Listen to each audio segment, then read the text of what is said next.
अब चलते हैं on the basis of construction. तो देखिए कंस्ट्रक्शन के बेसिस पे देखें, एक तो इंडिविजुअल सीरीज, एक डिस्क्रीट सीरीज और एक कंटिन्यूस सीरीज। इंडिविजुअल में फिर टाइप है अनऑर्गेनाइज और ऑर्गेनाइज, केवल थ्योरेटिकल डिफरेंस है, कोई ज्यादा नहीं है। डिस्क्रीट में कोई टाइप नहीं, कंटिन्यूस में सबसे ज्यादा टाइप है, ये बहुत इंपॉर्टेंट है। इसमें एक्सक्लूसिव और इंक्लूसिव, इनके एग्जांपल मैं आगे जाके चैप्टर में दूंगा। Open and distribution, cumulative, equal unequal class interval, mid value series, काफी सारे टाइप इसमें होते हैं। सबसे ज्यादा परेशान आपको जाके आगे जाके कंटिन्यू सीरीज ही करेगा। तो इसके काफी सारे एग्जांपल जो हैं मैं आपको दूंगा। अब देखिए इंडिविजुअल सीरीज क्या होती है।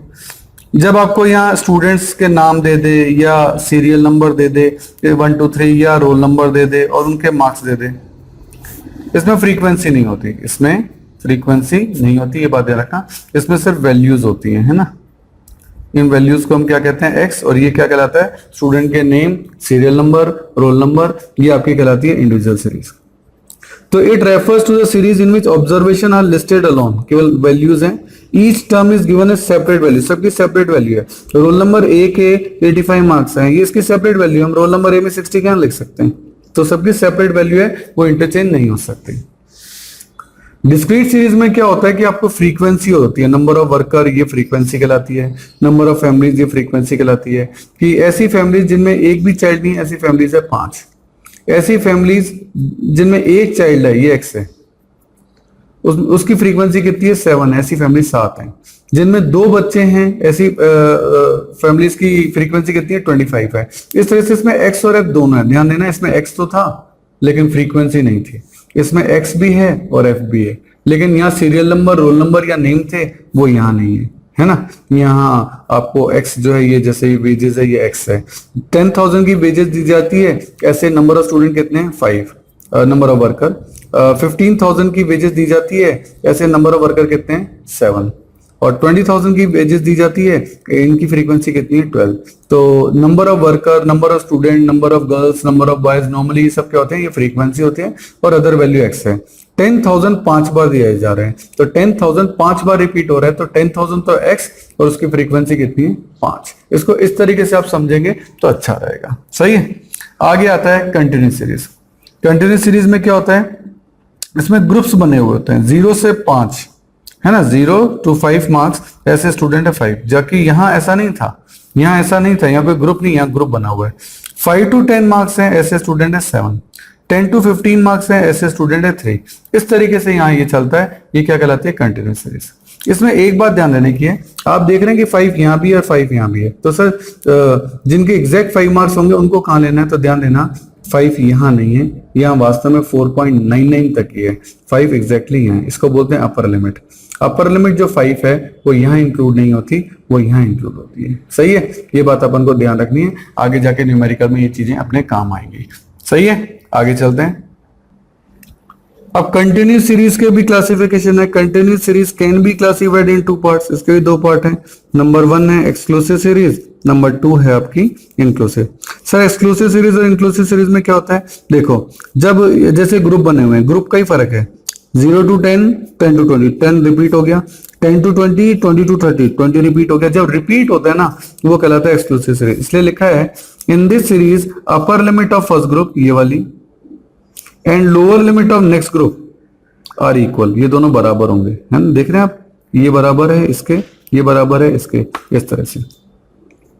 और इंक्लूसिव सीरीज में क्या होता है कि इसमें बराबर नहीं होते। ये 1 से 9 है, तो 9 से यहाँ 10 होगा, अगेन 9 नहीं आएगा, है ना। ये 10 to 19 है, तो यहाँ 19 आगे नहीं होगा, यहाँ आगे क्या आएगा, 20। तो जब ये रिपीट हो जाए तो एक्सक्लूसिव सीरीज है, और जब अपर लिमिट अगले में लोअर लिमिट ना बने तो ये क्या कहलाती है, इंक्लूसिव सीरीज है। सही है, तो ये अपन को ध्यान रखना है। अब ये तो डिस्क्रीट सीरीज और कंटिन्यूस सीरीज में जो वेरिएबल होते हैं उनके लिए, कंटिन्यूस वेरिएबल और डिस्क्रीट वेरिएबल, इसमें ज्यादा कुछ नहीं है। आगे चलते हैं अपन। इसको अगर अपन देखना चाहते हैं तो मैं आप पीछे वाले में दिखा देता हूं। देखो डिस्क्रीट सीरीज में जो एक्स है ना, ये वेरिएबल, इसको वेरिएबल कहते हैं। ये डिस्क्रीट सीरीज का वेरिएबल है और ये कंटिन्यूस सीरीज का वेरिएबल है। ठीक है, ये डिस्क्रीट वेरिएबल, ये तो फ्रीक्वेंसी है, ये वेरिएबल है, तो ये अपन को ध्यान रखना है, ये होते हैं वेरिएबल। तो इनको कोई डेफिनेशन नहीं है, बस ठीक है, न्यूमेरिकल पॉइंट ऑफ व्यू से आगे काम आएंगे तो उससे अपन देखेंगे। सही है। अब हम बहुत ही इंपॉर्टेंट टर्म डिस्कस करने वाले हैं, some terms of related frequency distribution. ये बहुत फ्रीक्वेंटली एग्जाम में पूछा जाता है। जैसे क्लास फ्रीक्वेंसी क्या है? It means the number of values in a particular class. Number of values कितनी है क्लास फ्रीक्वेंसी? तो देखिए ये अपनी एक कंटिन्यूस सीरीज मैंने आपको ली है और इसमें ये आपके कुछ ग्रुप्स दे रखे हैं और ये उनकी फ्रीक्वेंसीज है। तो हमारा वर्ड है क्लास फ्रीक्वेंसी। तो इस वाली क्लास में कितनी फ्रीक्वेंसी है? 4। तो ये कहलाएगी आपकी क्लास फ्रीक्वेंसी। ऐसे इस वाली क्लास में कितनी फ्रीक्वेंसी है? 6। इनको कहते हैं क्लास फ्रीक्वेंसी। फिर है class limit. There are two ends of class, the lowest value is called lower class limit and higher values is called upper class limit. क्या होते हैं बताता हूं। देखो हर ग्रुप में ये पहली वाली जो वैल्यू होती है इसको बोलते हैं लोअर लिमिट और ये आगे वाली जो वैल्यूज होती है ये वाली, ये कहलाती हैं आपकी अपर लिमिट। ठीक है, ये लोअर लिमिट है, ये अपर लिमिट है। लोअर लिमिट को आगे से आप L1 कहेंगे और अपर लिमिट को आप L2 कहेंगे। ठीक है, तो ये अपन को ध्यान रखना है। आगे चलते हैं। Class width. क्लास विड्थ का मतलब होता है कि अपर लिमिट में से लोअर लिमिट को आप लेस कर दो तो क्लास लिमिट निकलती है। जैसे ये देखो 10 to 20 है ना, तो लोअर लिमिट हो गई 10 और अपर लिमिट हो गई 20। अपर लिमिट में से लोअर लिमिट को लेस कर दो तो क्लास विड्थ कितनी आ गई? 10। ऐसे 30 - 20 10, 40 - 30 10, ये आपकी क्या आ जाएगी? Class width. देखो बहुत क्लोज वर्ड है, ध्यान से समझेंगे तभी आपको इनका डिफरेंस पता लगेगा। Class mid point. Mid value आपको निकालनी है, तो मिड वैल्यू कैसे निकालते हैं? ये आपका क्वेश्चन है, इसमें अपन इसके निकाल लेते हैं। फॉर्मूला होता है lower limit plus upper limit upon 2। Lower limit है 10, अपर लिमिट है 20 अपॉन 2। तो 10 और 20 30, 30 डिवाइड बाई 2 दैट इज 15। तो ये आपकी क्या आ गई? Mid value. इसको मिड वैल्यू कहते हैं। सबकी निकल सकती है 20 + 30 50 डिवाइड बाई 2 25। इस तरह से सारी मिड वैल्यू आपकी निकल सकती है। ये आपकी कहलाती है मिड वैल्यू। तो मैं मिड वैल्यू यहाँ निकाल के दिखा देता हूँ। 0 to 10, 10 divide by 2 5, 10 to 30, 30 divide by 2 15, 20 30 50 divide by 2 25, 30 40 70 divide by 2 35। तो 5 15 25 35 ये सब आपकी क्या है? Mid value. सही है, आगे चलें। सीरीज, ये तो डेफिनेशन है कि it is a systematic arrangement of item, systematic arrangement of item into a particular order और sequence in different classified categories. ये इसकी सीरीज है कि यहाँ भाई हम अरेंजमेंट कर रहे हैं पर्टिकुलर ऑर्डर के अंदर। सही है। तो नेक्स्ट आपका वर्ड है frequency. The number of times given value in the observation appear in the frequency. तो देखो ये है आपकी फ्रीक्वेंसी जो अपन देखी थी इस वैल्यू में, ये फ्रीक्वेंसी है। 0 to 10 की फ्रीक्वेंसी कितनी है? 4। 10 to 20 की फ्रीक्वेंसी कितनी है? 6। 20 to 30 की फ्रीक्वेंसी कितनी है? 8। ये सब क्या है? ये आपकी फ्रीक्वेंसीज है। आगे है टोटल फ्रीक्वेंसी। फ्रीक्वेंसीज का टोटल, इसको डिनोट करते हैं एन से। ये क्या होता है वो भी बता दूं आपको। ये जो आपने क्वेश्चन देखा इसमें फ्रीक्वेंसी कितनी है? 4 and 6 10, 10 and 8 18, 18 and 10 28। तो ये 28 जो है ये आपकी टोटल फ्रीक्वेंसी है। इसको डिनोट आगे से हम करेंगे किससे? एन से। सही है, आगे चलें। देन है फ्रीक्वेंसी डिस्ट्रीब्यूशन। ये हमने जो अपने डेटा के अंदर वेरियस ग्रुप्स के अंदर फ्रीक्वेंसी को बांटा है ना, कि इसमें इतनी फ्रीक्वेंसी, इतनी फ्रीक्वेंसी है। ये जो फ्रीक्वेंसी का डिस्ट्रीब्यूशन है इसी को क्या कहते हैं? फ्रीक्वेंसी डिस्ट्रीब्यूशन कहते हैं। आगे है आपका word class. It is decided group of magnitude. ये आपकी क्लास इसको कहते हैं। देखो ये ग्रुप्स वेरियस बने हुए ना, इनको क्या कहते हैं? क्लास कहते हैं। ये सब क्लासेस है ना, 0 to 10 की क्लास, 10 to 20 की क्लास, ये क्लास कहलाती है। नेक्स्ट है आपका upper and lower limit of classes. तो ये अपन ने पहले डिस्कस कर लिया। ये देखो मैंने कहा था ये सब लोअर लिमिट ऑफ क्लास है और ये सब वेरियस क्लासेस का क्या है? अपर लिमिट है। सही है, तो ये इनका भी आ गया। नेक्स्ट आपका होता है क्लास इंटरवल। क्लास इंटरवल क्या है? तो देखो इनके बीच में कितना डिफरेंस है? क्लास इंटरवल ये हमने निकाला था 10 है ना, 10 to 20 में 10, 20 to 30 में 10, 30 to 40 में 10। ये क्या कहलाता है? क्लास इंटरवल कहलाता है। तो जब भी आप ऐसे क्वेश्चन का जवाब दें, आंसर दें, तो ऐसा कोई एग्जाम्पल दे दें। तो इस एग्जाम्पल में सब चीजें अगर आप बताएंगे ना तो आपके लिए आंसर देना आसान हो जाएगा आपको मार्क्स भी अच्छे मिलेंगे। सही है, आगे चलते हैं। देखो ये सब चीजें मैं आपको समझा रहा हूं, लेकिन फिर भी आपको डेफिनेशन, जैसे क्लास इंटरवल की definition the, the magnitude spread between the lower limit and upper class limit is called class interval. ये डेफिनेशन तो आपको वहां देनी ही पड़ेगी। आप ये नहीं सोच सकते कि अपन हर चीज अपनी लैंग्वेज सेल्फ लैंग्वेज में लिख लेंगे। जब तक आप टेक्निकल टर्म्स का यूज अपने आंसर में नहीं करेंगे, आपको नंबर पूरे नहीं मिलेंगे। तो टेक्निकल टर्म्स यानी इस लैंग्वेज का यूज तो आपको वहां करना ही पड़ेगा।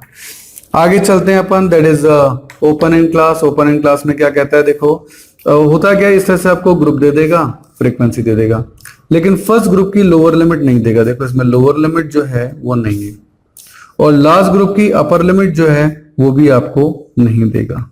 तो जब फर्स्ट ग्रुप की लोअर लिमिट यानी उसका ओपन नहीं पता, और लास्ट ग्रुप की अपर लिमिट यानी उसका एंड नहीं पता, इसको बोलते हैं क्या, ओपन एंड क्लास। ध्यान रखिएगा, जब फर्स्ट ग्रुप की लोअर लिमिट और लास्ट ग्रुप की अपर लिमिट ना दे रखा हो तो इसे बोलते हैं ओपन एंड क्लास। लिखा है when lower limit of first group and upper limit of last group is not given then it is called open end class. सही है। नेक्स्ट बहुत ही इंपॉर्टेंट, ये न्यूमेरिकल भी इसका आता है, ध्यान रखिएगा। तो देखिए ये है बाइवेरिएट टेबल। बाइवेरिएट टेबल का मतलब है टू वेरिएबल। बाय का मतलब होता है टू और वेरिएट का मतलब होता है वेरिएबल, इसलिए इसको बोलते हैं बाइवेरिएट टेबल। इसमें दो वेरिएबल होते हैं। कैसे होता है क्वेश्चन, इसका न्यूमेरिकल भी बेसिकली बनेगा। तो यहाँ आपको देखो मार्क्स दे रखे हैं कि हाँ भाई इंग्लिश में कितने मार्क्स हैं और मैथ्स में कितने मार्क्स हैं। इनको 10 के जो है ग्रुप्स में आपको बनाना है, 15 to 25, 25 to 35, 35 to 45, इस तरह के ग्रुप में बनाना है। और यहाँ दो वेरिएबल है कि वो पर्सन जिनके मार्क्स इंग्लिश में 35 हैं, मैथ्स में 56 हैं, वो पर्सन जिनके मार्क्स इंग्लिश में 28 हैं लेकिन मैथ्स में 42 हैं, वो पर्सन, मतलब दो वेरिएबल साथ चलेंगे, ये है ना, ये यहाँ तक चलेगा, फिर ये नई आगे चालू हो जाएगा, इसके आगे कंटिन्यू यहाँ से हो जाएगा, है ना। ये इस तरीके से होता है। तो ये इसकी पूरी टेबल सेट होती है, जिसको अपन क्या करेंगे कि चैप्टर के एंड में इसका न्यूमेरिकल जो है ना उसे अपन सॉल्व कर लेंगे। ठीक है, आगे चलते हैं। तो आगे अपन देख रहे हैं कि एक तो यूनिवेरिएट यानी सिंगल वेरिएबल और एक है बाइवेरिएट। तो यूनिवेरिएट में क्या होता है कि वन वे फ्रीक्वेंसी डिस्ट्रीब्यूशन होता है, इसमें टू वे डिस्ट्रीब्यूशन होता है। ठीक है, इसमें केवल मान लो हाइट के लिए एग्जांपल है कि हाइट हो रही है, इसमें हाइट और वेट दोनों हो रहे हैं, मतलब दो वेरिएबल होंगे, इसका अपन को ध्यान रखना है, ये इसका डिफरेंस होता है। डिस्क्रीट वेरिएबल और कंटिन्यूस वेरिएबल का मैंने आपको बता ही दिया कि हाँ भाई जब ग्रुप्स में डेटा दे रखा हो तो कंटिन्यूस वेरिएबल कहलाता है, जब फिगर्स में दे रखा हो तो फिर आपका डिस्क्रीट वेरिएबल होता है। ये न्यूमेरिकल में काम आएगा। और ये शुरुआत का अपना क्लासिफिकेशन वापस से आ गया कि यहाँ पे कौन कौन से क्लासिफिकेशन होते हैं, ज्योग्राफिकल, क्रोनोलॉजिकल, क्वालिटेटिव और क्वांटिटेटिव। क्वालिटेटिव में फिर दो होते हैं, सिंपल एंड मैनीफोल्ड। ये उसी का आपका टेबुलेशन है। सही है, तो यहाँ तक अपना टॉपिक हो गया। अब इसके बाद अपन जो न्यूमेरिकल है बाइवेरिएट टेबल का उसे अपन देखेंगे। सही है।